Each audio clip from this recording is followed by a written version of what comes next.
chers élèves, bienvenue dans la classe virtuelle de français. Regardez attentivement les images.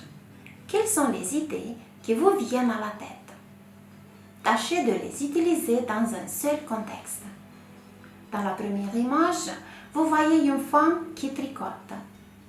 Dans la seconde, vous voyez des hommes qui font des affaires. La troisième image présente un jeune homme sur le champ de guerre. Dans l'image numéro 4, vous voyez un cimetière et au centre, il y a les mots-clés « tout naturel ». Donc, toutes ces images, tous ces indices nous font penser au poème de Jacques Prévert, « Familial ». C'est justement le sujet de notre leçon d'aujourd'hui. À travers la leçon, on va relever les thèmes abordés par Jacques Prévert dans ses poèmes. Nous allons déduire les idées clés du poème familial et finalement, on va identifier le rôle de certains verbes utilisés par le poète. Pour débuter, dites-moi, qui est Jacques Prévert? C'est surtout un poète surréaliste français, aussi connu comme scénariste de films. Il est beaucoup apprécié pour ses jeux sur les mots. Son recueil de poèmes le plus renommé est Paroles. Et ici, vous pouvez découvrir des poèmes comme Le Cancre, Barbara, Déjeuner du matin, Les feuilles mortes, Je suis comme je suis, Pour toi mon amour. Ce sont les poèmes les plus étudiés à l'école.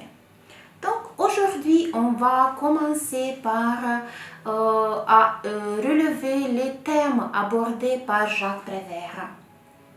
Donc il parle de la guerre, de la nature, de la vie quotidienne, aussi bien de la liberté et de la démocratie, de la politique. Dans ces poèmes, vous pouvez découvrir le sujet des gens de la rue et aussi des enfants et de l'amour que le poète vit.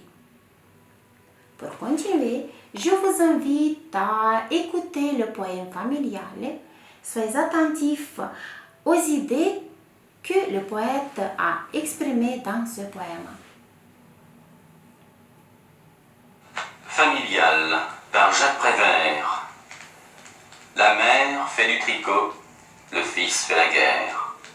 Elle trouve ça tout naturel, la mère. Et le père, qu'est-ce qu'il fait, le père? Il fait des affaires.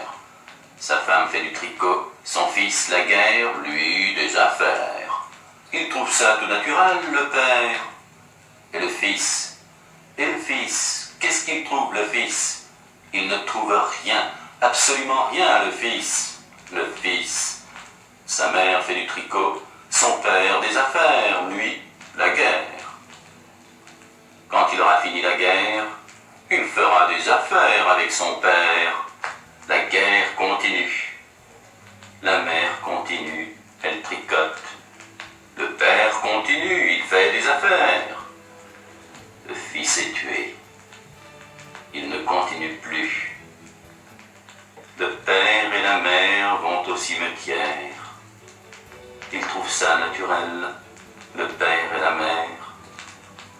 La vie continue. La vie avec le tricot, la guerre, les affaires, la guerre, le tricot, la guerre, les affaires et les affaires. La vie avec le cimetière. Voilà, c'est le contenu du poème. Et maintenant, je vous invite à découvrir les idées exposées dans ce poème. Commençons par la première question. Dites-moi, quelles sont les activités quotidiennes des trois personnages? Regardez attentivement le contenu et on y découvre la mère fait du tricot, le fils fait la guerre, le père fait des affaires. Comme une pièce de théâtre ou un film, le poème atteint son apogée. Quel est le point culminant de l'action de ce poème? D'après moi, le point culminant est que le fils est tué et il ne continue plus. Que se passe-t-il ensuite? rien. Le père et la mère trouvent ça naturel. Et la vie continue. La question suivante. La répétition est utilisée dans ce poème. Quelle phrase répète Prévert pour exprimer l'attitude des personnages face à leur vie quotidienne? Regardez attentivement les vers et identifiez la phrase que le poète répète. La voilà. Elle trouve ça tout naturel, la mère. Il trouve ça tout naturel, le père.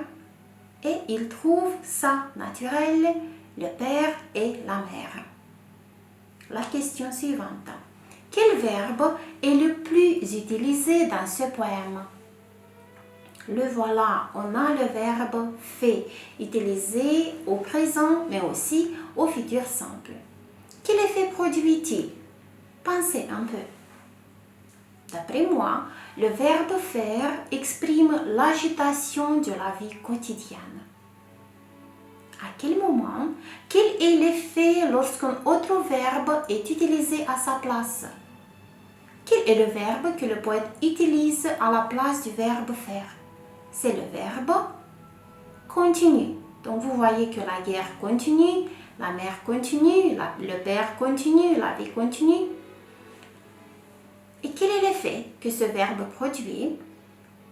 D'après moi, le verbe continuer exprime la monotonie, la banalité et l'inévitable de la vie quotidienne.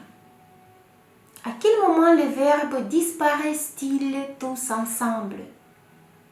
C'est à la fin du poème, quand le fils est tué et quand les parents trouvent sa mort naturelle et la vie continue. Comme vous voyez, les derniers vers du poème ne contiennent pas de verbe. La question suivante. Comment expliqueriez-vous la contradiction du poète dans la dernière ligne du poème? Voilà la contradiction. La vie avec le cimetière. D'après moi, cette contradiction que le poète y présente relève l'automatisme de la vie succédée inévitablement par la mort. C'est aussi l'acceptation passive et résignée de la vie, mais aussi la banalité, l'automatisme qui cause de l'insensibilité. Vous voyez, donc il y a plein d'idées que Jacques Prévert exprime dans son poème.